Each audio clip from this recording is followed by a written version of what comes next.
Ginkilalahan Katoliko nga simbahan in bag-o nga mga martir nga naghalad han ira kinabuhi para han ebanghelyo. Kadak-an ha ira in mga biktima hin torture ngan persecution. Ginpakurian darahan ira pagtuo. Iginpadaraan listahan mga ngaran na nasabi nga mga martir nga tuhan kanan Vatican Commission on New Martyrs mga saksi pagtuo para ang Jubilee Year 2025. Sa ring ni Monsignor Bernardo Pantin, CBCP Secretary General, ini nga mga tao inaghalad han ira dugo o mga tuig 2000 nga daya na tungod han ira makusog nga pagpahayag han kamatuuran han ebanghelyo.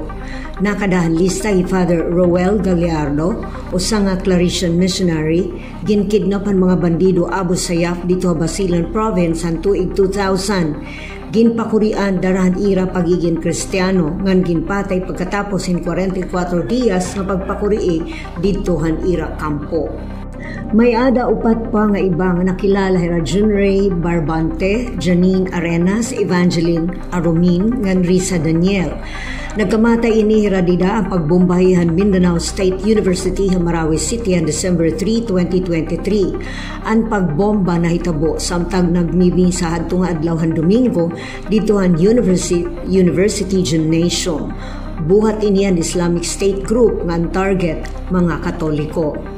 Dito naman na Nueva Ecija usa nga pari hi Father Marcelito Tito Paez ginpusil nga dahan iya kamatay katapos niya buligan makuha ang release order hinusa nga political prisoner han provincial jail han probinsya.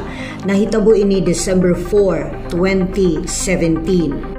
Kilala hi Father Paez sa niya advokasya para katungod pantawo, social justice nga naniya kamabinuligon ng mga kablas nga mga pobrehanon nga mga parag-uma didahan ira diocese.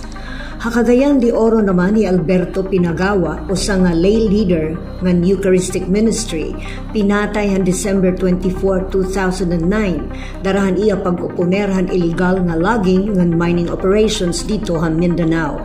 Kilala hiya nga protector han lumad ancestral lands, environmentalist nga nasuportahan mga indigenous people. Han 2023, ginhimo ni Pope Francis ang Special Commission nga mag-aaram ang tinatawag nga modern day killing of Christians ngan pagkilala ang tinatawag bago nga mga martir han 21st century. Ginhatag ini nga misyon nga dahan Dicastery for the Causes of Saints Commission on New Martyrs and Witnesses of Faith. Han 2024, nanawagan ni Pope Francis ang mga dioceses sa bugos nga kalibutan nga hinumduman nira ang ira mga kalugaringon nga mga santo, blessed, ngan mga candidates for beatification kada November 9, hiton kada tuig.